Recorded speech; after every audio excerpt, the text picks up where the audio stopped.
ঈদকে কেন্দ্র করে রাজধানীর বসুন্ধরা সিটিতে জমে উঠেছে ঈদের কেনাকাটা।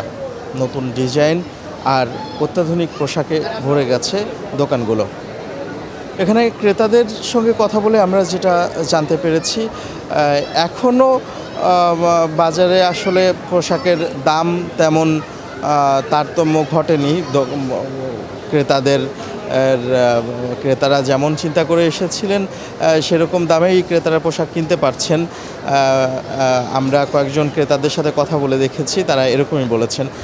এদিকে বিক্রেতারা বলছেন যে আসলে নতুন ডিজাইন এবং নানা ধরনের কাপড়ের সমারোহ থাকলেও এবার দাম তুলনামূলকভাবে বাড়েনি। এক হচ্ছে যুদ্ধের বাজার এবং তারপরে দেশের অস্থিতিশীলতা ছিল শুরুর দিকে।